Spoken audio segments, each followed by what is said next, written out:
Gayunman, naging palaisipan sa ilang mamamayan ang kanyang katambal na si Bongbong Marcos sapagkat ang kanyang pangalang dinadala ay tila may kaakibat na sumpa sa isipan ng mga mamamayan na tuluyan ng nalason dahil sa paninira sapagkat sa tuwing naririnig ang pangalang Marcos, laging nakakabit ang katagang martial law o di naman kaya'y diktador na siyang laging bukang bibig ng mga mamamayan na bulag sa katotohanan. Ganon kasi yung binaon sa atin, mga utol. At ilang beses ko na sinabi yan. Ako mismo ay biktima ng ganyan, no? Yung parang nakabaon na sa utak namin, no?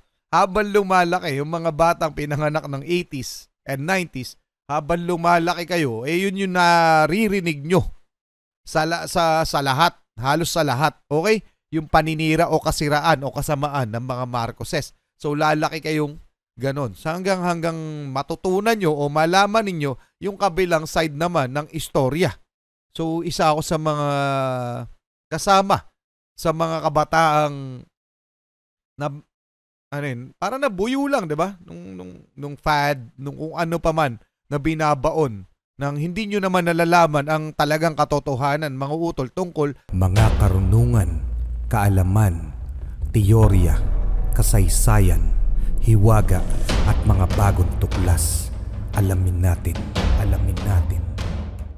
Sino nga ba si Miriam Defensor Santiago? Kung hindi man siya ang pinakamagaling, ay isa siya sa mga pinakamagaling o pinakamatalino nating naging political leader dito sa ating bansa. At matatandaan, noong 1992 election, ay tumakbo siya bilang Pangulo ng Pilipinas. Ang katandem niya yata kung hindi nagkakamali ay si Ramon Magsaysay Jr. At natalo siya rito kay dating presidenteng FBR. Okay, mga utol, na nung mga panahon ng eleksyon ay nagkaroon ng mga power outage, no? Yun, may mga brownout na nangyari during nung bilangan, nung canvassing of votes. And then nung 2016 election, tumakbo muli siya.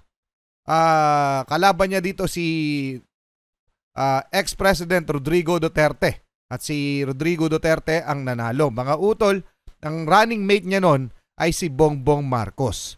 Ngayon, bakit nasabi ni Miriam Defensor Santiago na hindi kailangang mag-sorry ng mga Marcos? And maidagdag ko lang, si Miriam Defensor pala ay na-awardan ng 100, napasama sa 100 most powerful woman in the world noong 1996. Okay, mga utol, isa to sa pinakamatalino nating naging leader. Game na, alamin na natin kung bakit nasabi ni Miriam Defensor Santiago na hindi kailangang mag-sorry ng mga Marcos. Ito'y mula sa DAE Stories. Haba. Okay.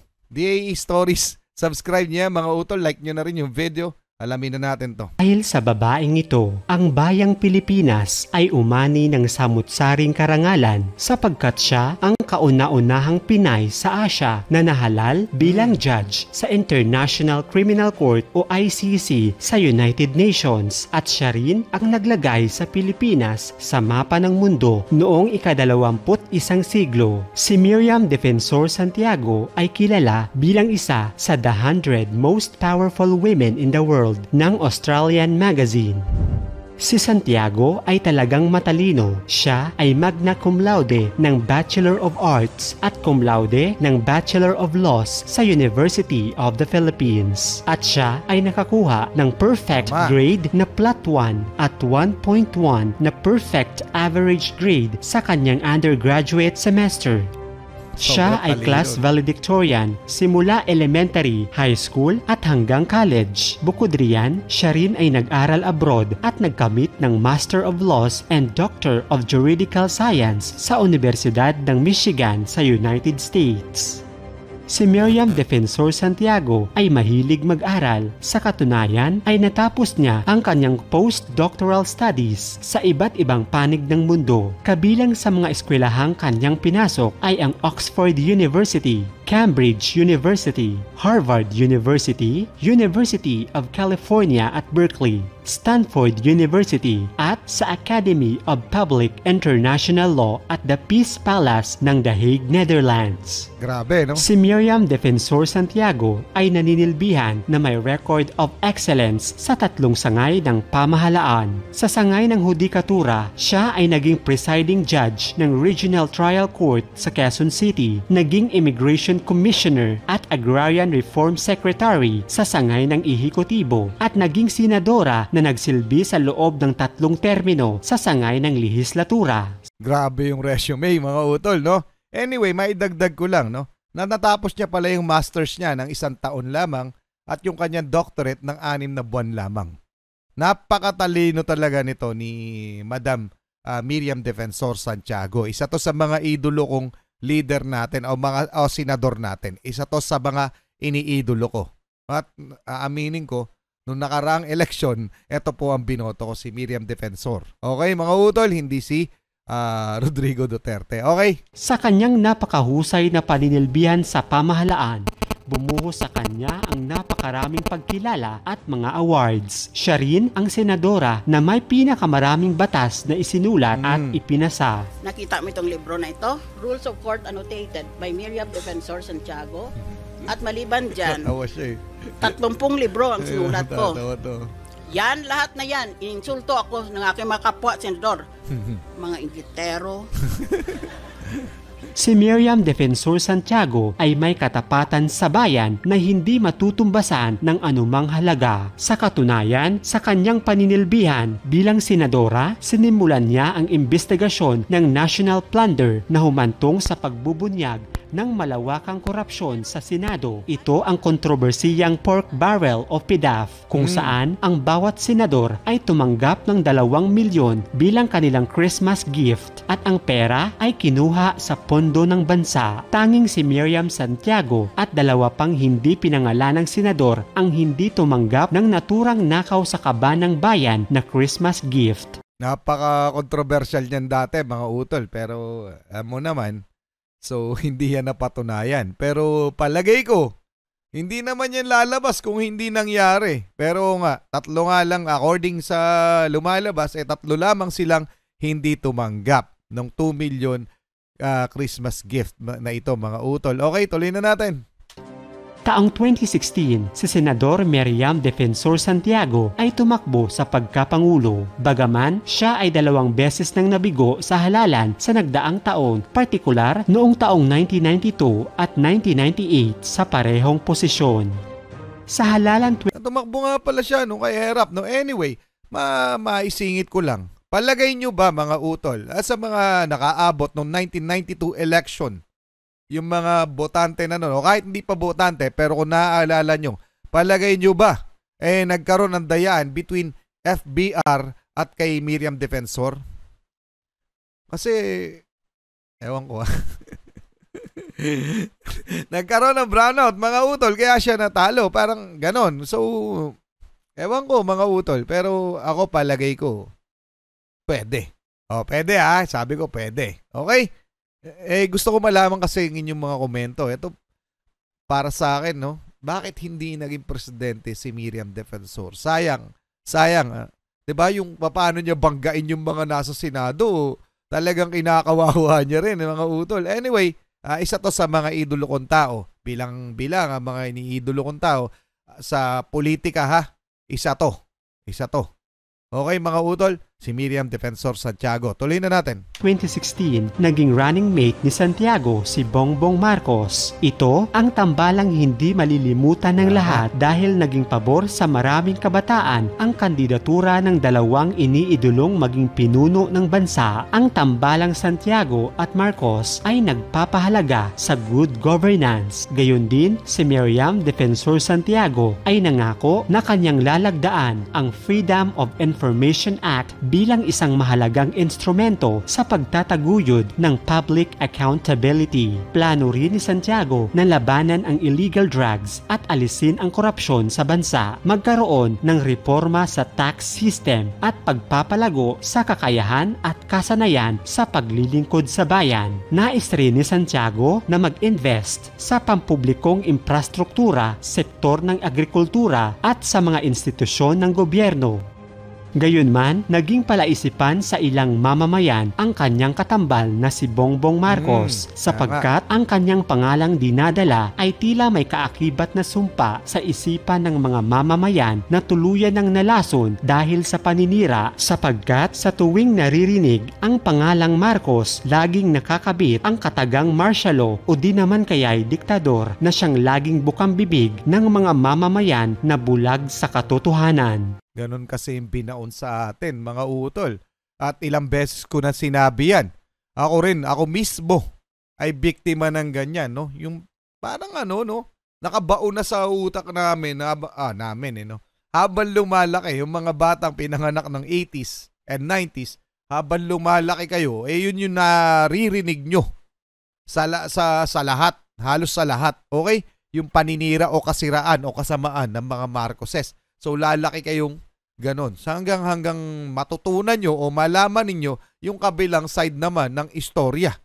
So isa ako sa mga kasama sa mga kabataang na parang nabuyo lang, 'di ba? Nung fad, nung kung ano pa man na binabaon nang hindi nyo naman nalalaman ang talagang katotohanan, mga utol, tungkol sa mga Marcos. Ngayon, kaliwat kanan na ang istorya. So makakapili na tayo. So nasa inyo rin yun, para sa mga kabataan to, nasa inyo yun kung ano ang inyong pipiliin. Okay? Mga utol, tuloy na natin para hindi tayo nag-aaway-aaway dyan. Na siyang laging bukang bibig ng mga mamamayan na bulag sa katotohanan.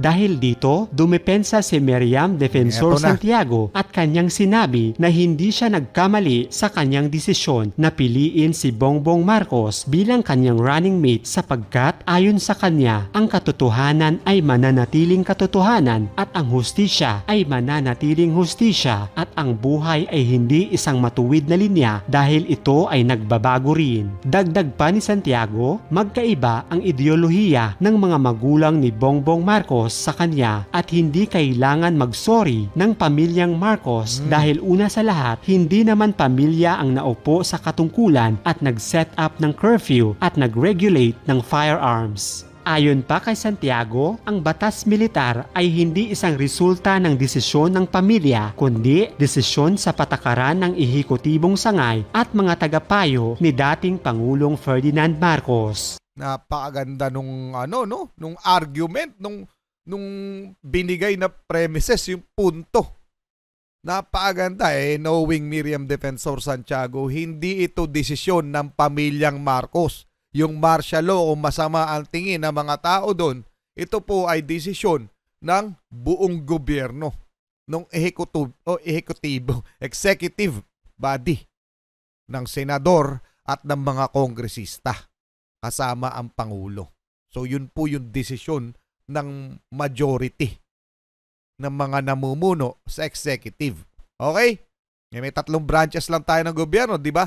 Judiciary, executive at legislative. Okay? Yun. Executive at legislative, I guess. Yun yung nagdesisyon. Kasi pinakita naman talaga, kailangan pagbotohan yan, mga utol. Tama? Yun. Napakaganda lang nung kanyang pinunto doon. Tuloy na natin. Dagdag. Balikan lang ulang konti.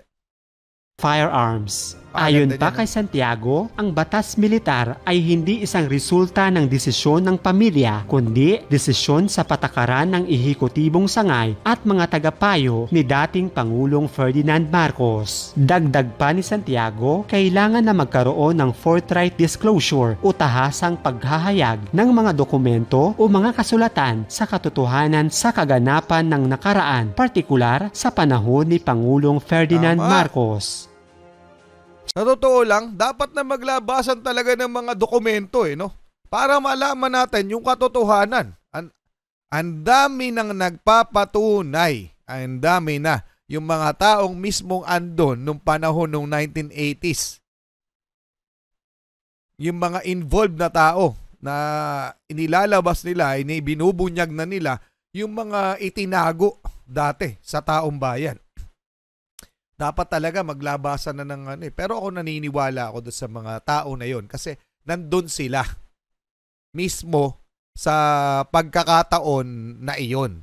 Si Enrile, ang dami pa yung mga Laurel, si Doy Laurel, ang dami nila nagsasabi.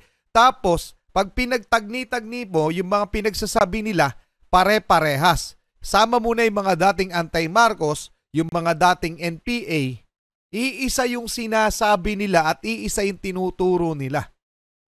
Alam ko, gets nyo yung sinasabi ko mga utol, pero it's time, no? Sabi nga ni Ka Eric ba yun, kung hindi ako nagkakamali, no? Sila daw ay gagawa talaga ng mga ilalabas talaga nila yung mga katotohanan na itinago noon. Ito yung I'm talking about nung martial law days at nung snap election, okay? So, yung range nyo na ay 72 hanggang 1992. Yon, yung range na yon. Ilalabas daw nila yung mga alam nila at yung mga dapat malaman ng taong bayan.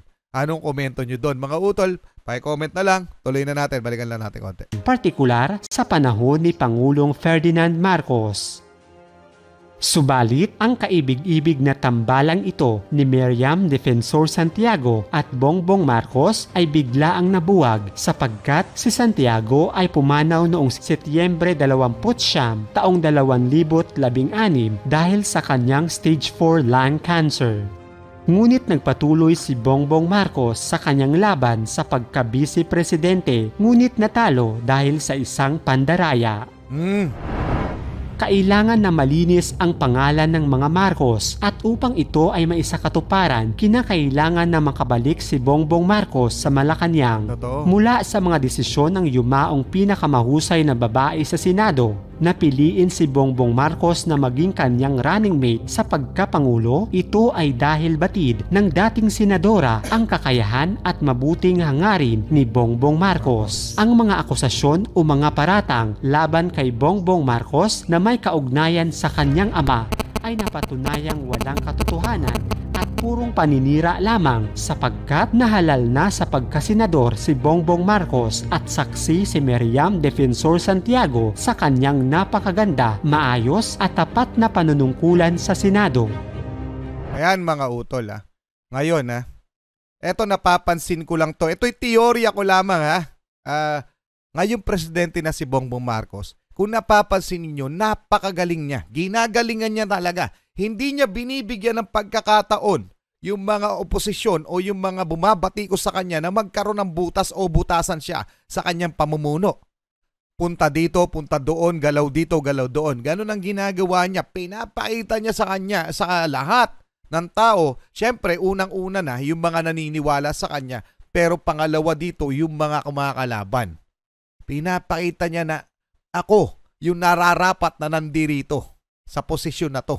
Kasi ito yung ginagawa ko. At palagay ko, ang purpose nun ay yung redemption ng apelyido nila, ng pangalang Marcos. Yung nire-redeem niya para mabura na ng tuluyan sa isipan ng mga tao na ganon, yung katulad nung pinaalam nila sa atin yung masasama tungkol sa mga Marcos. Pairamdam ko ganon yung ginagawa ni President Bongbong Marcos. Na ang kagandahan, talagang nakikita ito ng taong bayan. Ako mismo nakikita ko. Sabi ko pa, ilang ulit ko na sinabi, hindi ko idolo si Bongbong Marcos. Ang idolo ko yung tatay niya. Pero ngayon, dahil sa ginagawa niyang pagkilos para sa bayan, napakahusay niyang presidente. So far, ilang buwan pa lang ba siya nakaupo? 4 na buwan? 5 buwan? So, give it 2 years. 2 years time, no? Ito mo, pinutukan yung agrikultura, yung infrastruktura. Ang dami nang nagagawa. Nagagawa na ng mga bahay, mga pabahay niya, ginagawa na sabay-sabay. Sobrang dami, ang daming investors. So, ano pang gusto nyo? Well, ako, nagugustuhan ko yung ginagawa ni President Bongbong Marcos ngayon. Anyway, hanggang doon lang muna mga utol. Muli ako si Target Achilles. Kailangan ko ang inyong opinion at komento mga utol. Pa-comment na lang. Bakit kung tama ang sinabi ni late Senator Miriam Defensor Santiago na hindi kailangan mag-sorry ng mga Marcos. Hanggang doon lang muna. Kayo mag-iingat. Keep safe mga utol. God bless at saludo po ako sa inyong lahat. Maraming salamat po.